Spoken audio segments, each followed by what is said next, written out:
Hey guys, so in this video I've decided to share with you my experience or what I've learned so far through the building process.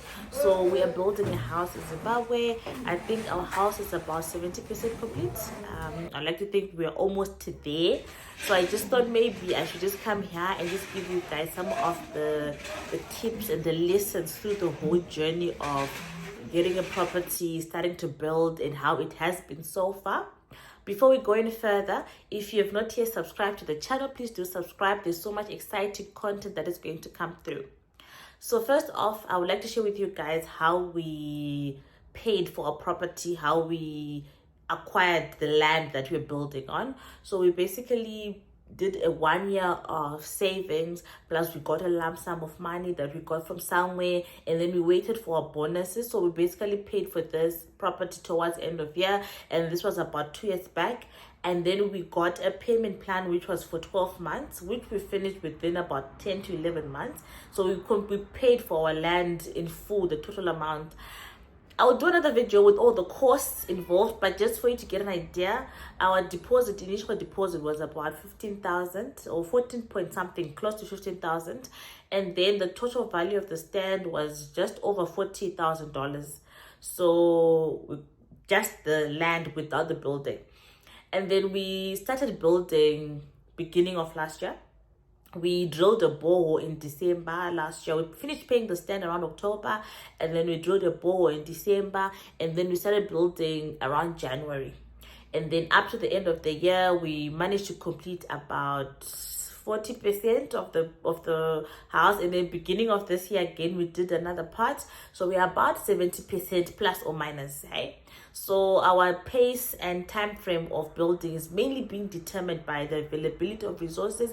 We did go all out. I really wish we had finished and I could come here with the house. So please stay tuned. Please do subscribe. We're definitely coming soon with the complete house tour. And I hope all of you who are watching this video will be there to watch that video as well. So let's dive into the lessons. The first thing is sacrifice, hey? When you really want something, there's always an element of sacrifice. For us, it was real this time. You know, there's one thing to talk about theoretically sacrifice things, and when it comes to reality, you have to sacrifice. Like I mentioned, our project is very huge, so the amount of money that is going into that project is no child's play. It's a lot of money, so it has to come with a lot of sacrifices. Okay, so I had to drop the microphone because my battery is low, so I can't use my microphone. I hope I'm still audible. Anyway, so we had to sacrifice our lifestyle, from the food we eat, the clothes we wear, the frequency of us going out.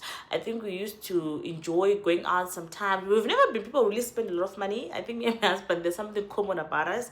We're not people who really splash money a lot, but we have compromised a bit further from where we already were. We don't eat the food we used to eat, go out as much as we used to, buy the stuff we used to buy. Even in terms of toys, I think when we gave birth to my daughter, we went all out and bought a lot of expensive toys. This time when I gave birth to the twins, because that's when we were actually starting to build, we didn't manage to get them all of the gadgets that the older sibling had. So there's some of the sacrifices that had to come with the whole journey of building. So there's a lot of sacrifice. I'm sure there are people who've got a lot of money that can just build out of nowhere and they don't feel the impact. But I think for most people on average, we have to sacrifice because we don't get millions or hundreds, thousands of dollars a year. We have to actually make a sacrifice so that we can build our house. And still on sacrifice, I think the other tough one was our relationships with our families, with our friends, mainly our families, because I think we don't really have a lot of friends. We do have a few, but I think with friends, because friends we are a bit similar in the things we do understand each other. So when I'm not able to see my friend, I do get it, because sometimes they're not able to see me. So with friends, more like you have similar goals, similar way of doing things, so you kind of get it. You can go for 2 years without really communicating, but when you meet, you do. But when it comes to family, because there are certain expectations, we really struggle there, because we spend so much time and resources in the project, such that we didn't have enough time to then have family connections like we used to. Even in terms of resources, you need resources sometimes to go see people. You need resources so that you can give people. So we couldn't do the things that we used to do previously. We try and hold it up, but it's not the same. So there was a lot of sacrifice that also came there.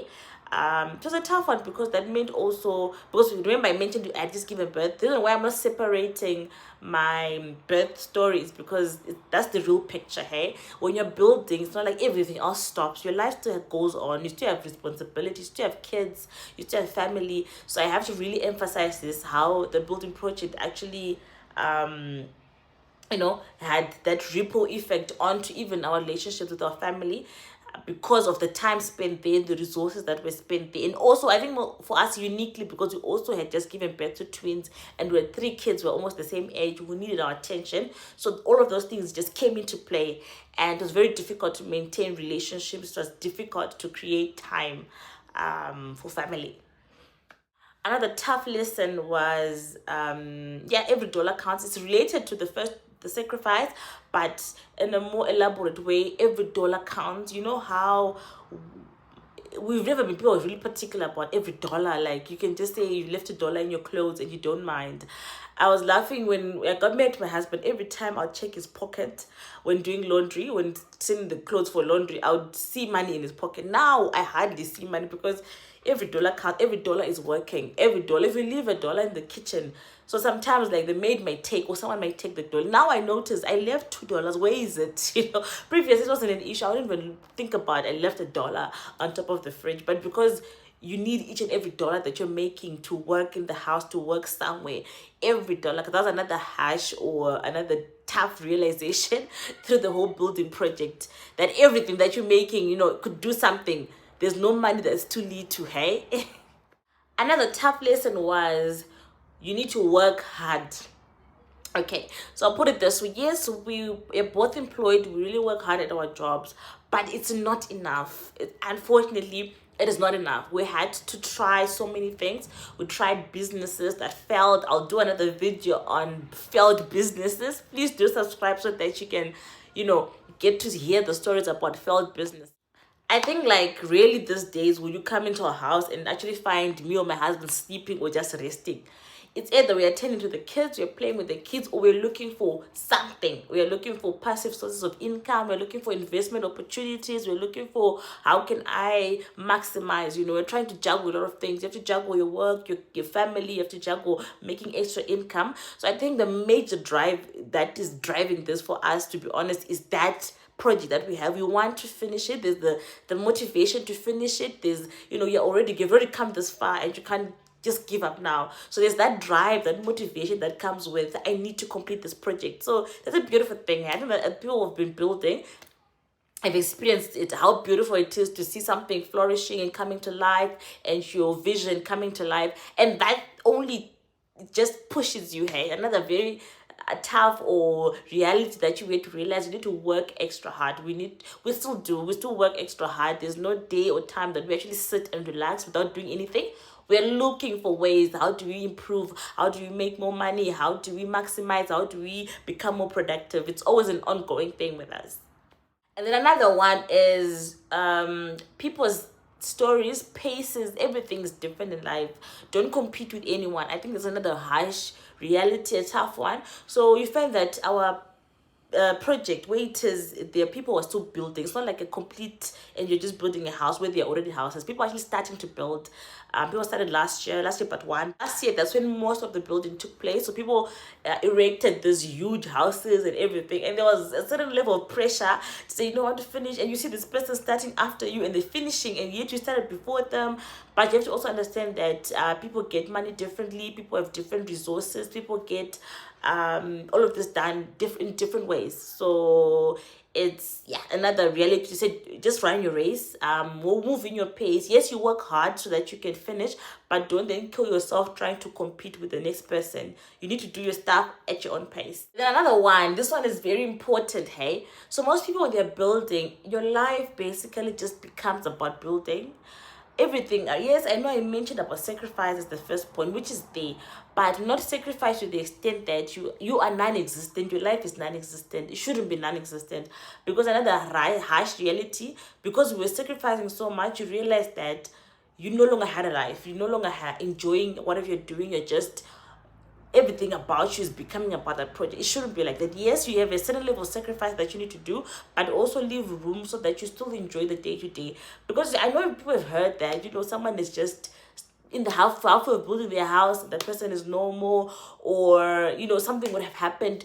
It's life. That's what happens. So you want to make sure that every moment you are enjoying, whether you are there to enjoy the house when it's done or not, was the kids that we enjoy, but you at least try and make the process not so difficult. Because if you didn't make everything about the house, that means that you guys, maybe some people build for 10 years or 5 years. For 5 years you've been living for the house. The children will no longer be children, they'll be older, so you can't go back and say, I want to experience their first year, I want to experience their second year, but that's already gone and taken away. So yes, you need to sacrifice, but also leave room to enjoy the process. You have to enjoy the process. Don't make it too hard that you don't even enjoy the process at all. So that's another harsh lesson or tough reality that we also had to come in terms with. Okay, so, and I think this is the last one. You need a strong network, or you need to interact with others as well. So don't just do things alone and say, I know everything. Someone who has built before you knows better. So sometimes people can advise you. I've seen a lot of projects being taken down. People have built double stories in our area, and they are being taken down because someone made a mistake. So sometimes consulting and asking others the process, how is it done, every stage, ask other experts, other people who've built before, who've done mistakes before, who've made mistakes before. Ask them to come to your house, ask them to see how your builders are working. Try and always get other people involved, because the last thing you want is, after finishing, or you have spent $60,000 into a building, and you have to take it down. So network for ideas. People also tell you where to get cheaper things, who's the best contractor. Those networks help you to understand, because you might engage someone, because you have no experience, and get someone who would then not do a good job. But if you get referrals, I've used this one has got this challenge, you already start your project knowing this contractor that I'm working with has worked with this person before, and these were the challenges that they faced. So that's also very important, to network and also know other people. So we make it a point that we drive around and we meet other people who are building. Just say, hi, how are you? How's the building process? People share. Others come to our stand as well. They see what people are doing. They comment on mistakes that they're doing and everything. Of course, you will meet other people who are just negative for no reason. So you need to also learn how to shut out the noise and just take what's important. But people will comment whatever. People will say a lot of things. Especially if you give them the room, they will say a lot of things, even things that are not necessary. But it's important to take the important stuff, and the things that are not important, you just let them go.